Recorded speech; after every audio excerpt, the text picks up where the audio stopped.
इस भाव में हम निज अनुभव करने का प्रयास करें। देखो, आपकी दाढ़ी कब तक है? जब तक आपने बनाई नहीं है, बनवाई नहीं है, काटी नहीं है, कटवाई नहीं। ठीक है। आपकी मूंछ कब तक है? आपके बाल कब तक हैं? जब तक आपने उनको सुधरवाया नहीं है, जब तक केस लॉन्च नहीं किया है। केस लॉन्च कर लिया कि दाढ़ी कटवा दी तो अलग हो गए। लोग देखिए ना, लोग बालों की सुंदरता पर आ जाते हैं, लेकिन बालों की सुंदरता भी कब तक है? आप ग्रस्त हैं, श्रावक हैं, आप सुंदर रहें, सुंदर बन के रहें, उसमें बहुत ज़्यादा तकलीफ नहीं है। लेकिन अपन इस बात को समझ तो लें कि कई बार इन बनावटों पर लोग इतने उलझ जाते हैं, उन बनावटों पर लोग इतने उलझ जाते हैं कि भी अपने शील, संयम, चारित्र और अपने परिवार की परंपराओं को भी एक तरफ रख देते हैं। क्या है उसमें? पर है, यानी पर है। अगर सिर के बाल भी तो कटवा देते ना, ज़्यादा बड़े बड़े हो जाते हैं। मुनिराज तो केस लॉन्च करते ही हैं, और ऐसी निर्ममत्वता से करते हैं कि छोटे छोटे मुनिराज भी ऐसे केस लॉन्च करते चले जाते हैं। उन्होंने देह से भिन्न आत्मा को जाना, तो केस भी लॉन्च कर देते हैं ताकि जीवों का घात ना हो, उसमें उत्पत्ति ना हो। अब आप केस लॉन्च नहीं करते हैं, लेकिन बाल तो कटवाते ही हैं, दाढ़ी तो बनवाते हैं। अब इतने दिनों से आपने उतने तेल पिलाया था, कितना तेल पिलाया? वो मूछें रखने वाले लोग होते हैं ना, वो क्या आता है, क्या बोलते हैं कि बोले उनकी मूछें 2 मीटर की हो गई, उनकी मूछें 3 मीटर की हो गई, उनकी मूछें। तो फिर उस पर कभी उसका आप ज़्यादा डिटेल में पढ़ेंगे तो इनको अपनी मूछों की रखवाली करने के लिए 14 से 15 घंटे खर्च होते हैं, और इसमें कम से कम उनको हर रोज़ 5 से 7 हज़ार रुपये खर्च होते हैं, हर रोज़ 500-700 रुपये। ऐसे जब डिटेल पढ़ेंगे तो मालूम पड़ेगा। ठीक है। मतलब बाल संभालने में, मूछें संभालने में लोग कितना खर्च करते हैं। और आजकल आप विचार करिएगा, महिलाओं का सबसे ज़्यादा, सबसे बड़ा वाला खर्च किस चीज़ का होता है? ब्यूटी। अक्सर कर किसके लिए? बाल इधर से इधर कर दो, इधर से इधर कर दो, लंबे से घुघराले कर दो, घुघराले से लंबे कर दो। क्या मतलब है ये सारी चीज़ का? अच्छा, चूँकि आप गृहस्थी हैं इसलिए मतलब हो सकता है, लेकिन फिर भी एक चीज़ तो समझ लेना चाहिए कि ज़रूरत पड़ती है तो हम इनको कटवाते हैं। इधर से काट दो, इधर से निकाल दो, का मतलब है कि अगर ये आपकी निजी संपत्ति होती तो आप इतनी बेरहमी से उनको कट करके उन नाली में नहीं जाने देते।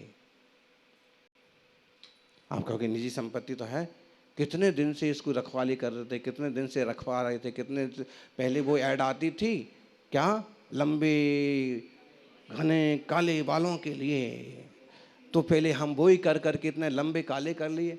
लेकिन अमुक पिक्चर और सीरियल में देखा कि वो हीरोइन तो यूं हिप्पी कट करके और सुंदर दिख रही है। तो ऐसा ही होता है, लोग गतानुगतिक होते हैं, दूसरों की नकल करते हैं, अपनी खुद की अकल चरने भेज देते हैं। कहाँ भेज देते हैं? घास चरने। अरे आप विचार करो, उनकी अलग कैपेसिटी है, उनकी अलग रोल है, उनका अलग मामला है, उनकी अलग सोच है, हैं? उनका ना आपके जैसा परिवार है, ना उनके आपके जैसे संस्कार है, ना उनको आपके जैसे कोई संयोग मिलने वाले हैं। आप अपनी अच्छाइयाँ क्यों छोड़ते हैं? नहीं, देखा उसमें तो वो अम्मा वाय कट करके आ गई, है ना? अम्मा ने कौन सा कट करवा लिया? वाय कट। तो अपने घने लंबे सुंदर काले बालों के लिए जो अब तक खर्च किया था, जब उस पर रीझ गए तो Y cut, hippie cut. Hippie hippie होते थे ना।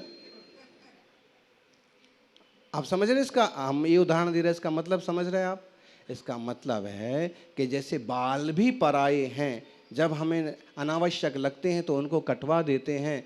ऐसे ही इस बात पर भी हम चिंतन करें, सौभाग्य से मानव पर्याय मिली है, सौभाग्य से इतना मजबूत और सुंदर शरीर मिला है, सौभाग्य से इतना बढ़िया सहज रूप से परिवार मिला है, और सहज ही हमें ऐसा जिन शासन मिला है। इसमें रह करके हम केवल देह की सेवा ना करें, क्योंकि जैसा बाल पराया है वैसे खाल भी पराया है। इसको पाकर के हम वो कुछ करें, इसकी रक्षा करना, सुरक्षा करना, लेकिन साथ साथ इसके भीतर जो विराजित है निज भगवान आत्मा, स्वशुद्धात्मा, अपना जानन स्वभाव, उस स्वभाव को मैला ना होने दें, धूमिल ना होने दें। बहुत जर्रा में हम गुस्से में आ जाएंगे, जर्रा में हम अभिमान में आ जाएंगे, जरा सी बात में। इससे नुकसान किसका हो रहा है? कई बार लोग कहते हैं कि इस गली का हर आदमी मेरे से कांपता है, मेरे से कांपता है। भाई तुमसे कांपता है तो कौन सी बड़ी बात हो गई?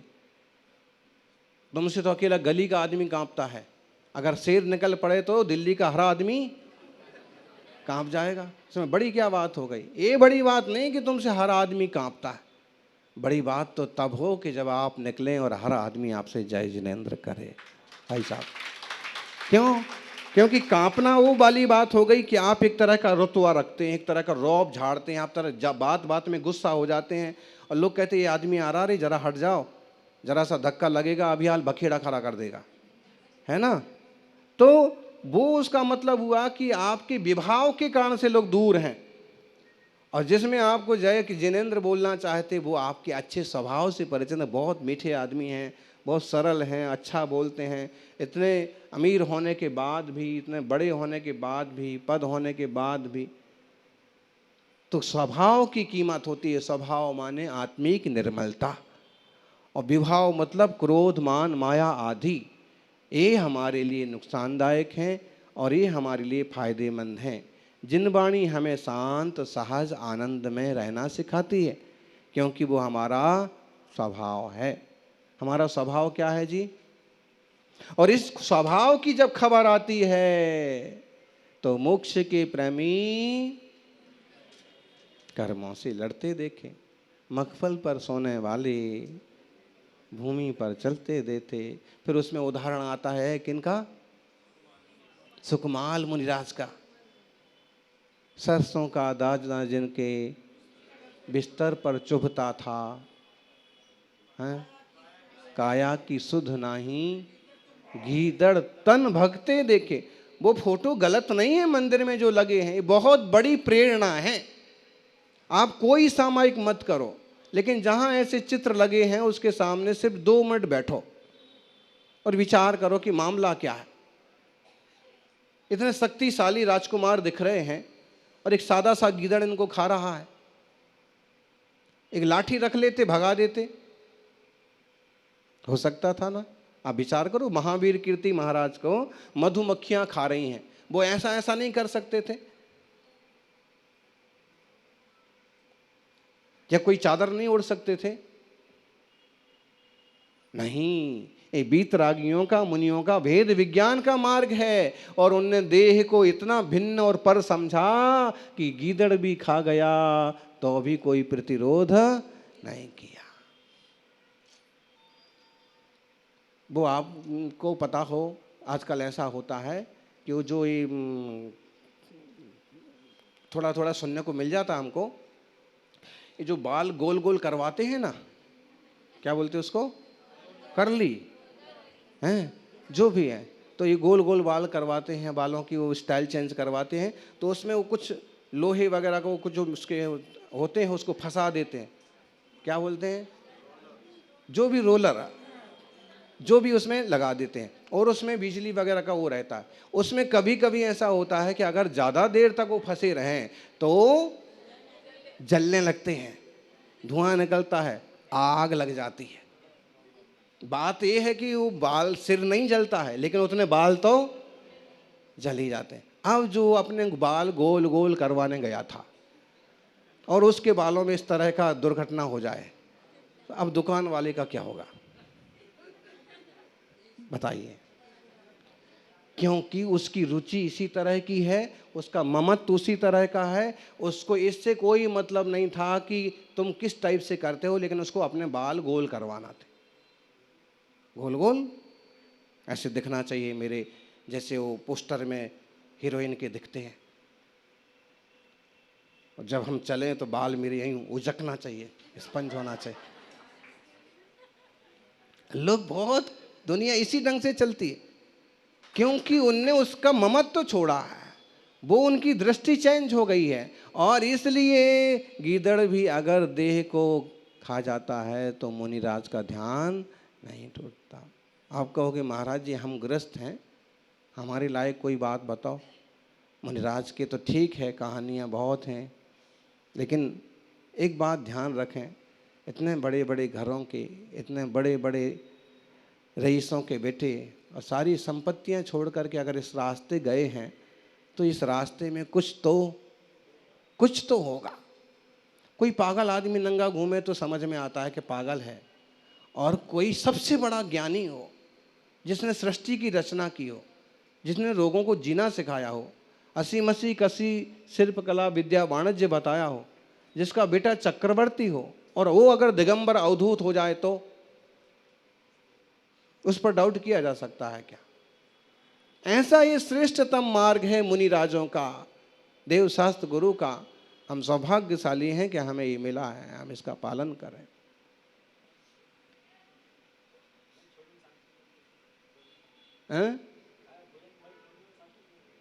त्याग में शांति है, त्याग में सुख है। शरीर में भी, पेट में जब तक मैल जमा रहता है तब तक आकुलता व्याकुलता होती है, और जैसे ही मल विसर्जन कर दिया जाए तो शांति मिलती है। ऐसे ही दुनिया में बहुत ज़्यादा मत रचिए, जो आपको प्राप्त हो गया है उसका ठीक ढंग से पालन कीजिए, ठीक ढंग से उपयोग कीजिए। थोड़ी सी मेहनत से, ईमानदारी से कुछ आपको मिल सकता है, पा लीजिए, जहाँ ज़रूरत है वहाँ लगा लीजिए, लेकिन केवल सामान में, केवल गृहस्थी में, केवल दुनियादारी में इतना ना उलझ जाएं कि भगवान से भी दूर हो जाएं। अरे लोग घर छोड़ देते हैं, माँ बाप को छोड़ देते हैं। माँ बाप को क्यों छोड़ देते हो साहब? अब वो बुजुर्ग हो गए हैं, आप कहो कि दिल्ली में जगह कम है इसलिए गांव पे ही रख रखा है। भाई गांव पर रख रखा है, जब तक उनके हाथ पांव चलें और वो खुद मर्जी से गांव पर रहना चाहें तब तक तो ठीक भी है, लेकिन अगर और कमज़ोर हो जाएं तो आपकी जिम्मेदारी बनती है कि बहुत आग्रह से, बहुत प्रेम से उनको अपने पास लाएं और ठीक ढंग से उनकी ज़िंदगी की अंतिम सांसों को धर्म ध्यान पूर्वक बिताने का।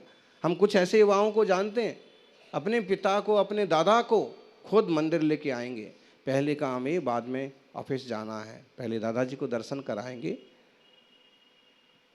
सौभाग्य से मिल जाते हैं, बेटा आया दर्शन करा गया, बहू ने ठीक ढंग से एक बार भोजन करा दिया, दादाजी अपने जाप में, अपने स्वाध्याय में, अपने टीवी पर प्रवचन सुनने में मस्त। एक समुचित परिवार हो, सदा हुआ परिवार हो, मिलनसार परिवार हो, और एक दूसरे की इज्जत करने वाला परिवार हो।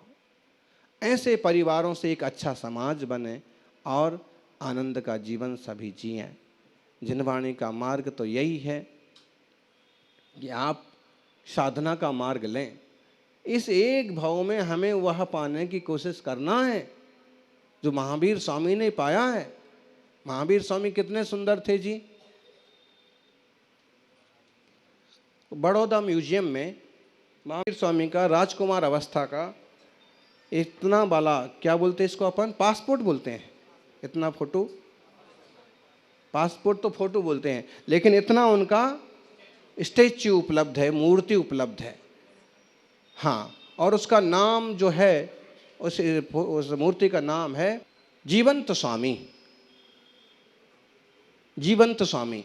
और उसके पीछे जो कहानी है वो इतनी है कि राजा चेतक ने और सारी परिषद ने, जो उनके 7,777 सदस्य थे, उन्होंने एक निर्णय किया कि इस परिषद का राष्ट्राध्यक्ष तो चेतक हैं, लेकिन महामंत्री या महामात्र महावीर को बनाया जाए।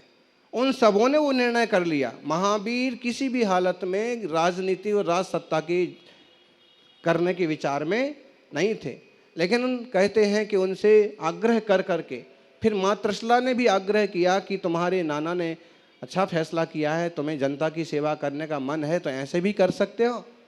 और फिर माँ त्रिशला कहते हैं कि उनको लेकर के खुद वैशाली गई। और उस समय राजा सिद्धार्थ ने अपने प्यारे बेटे का वो जीवंत मतलब अवस्था उनके रहते हुए उनके समकक्ष अच्छे कलाकारों को बुनवा करके वो स्टैच्यू बनवाया था। इसलिए उस स्टैच्यू का नाम आज बड़ौदा म्यूजियम में रखा रहने के बाद भी उसका नाम क्या है?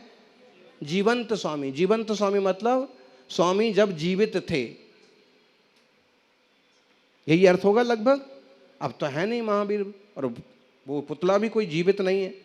तो इसका मतलब है कि उनके जीवन काल में, और आप उसको देखिए, उस पर जो मुकुट की रचना है, उसके जो हार की रचना है, उसके जो अंग वस्त्र है, उस समय का उनका राजकुमार का राजसी वैभव। लेकिन पूर्ण आत्मशुद्धि के लिए उन्होंने वह राजसी वैभव भी छोड़ा।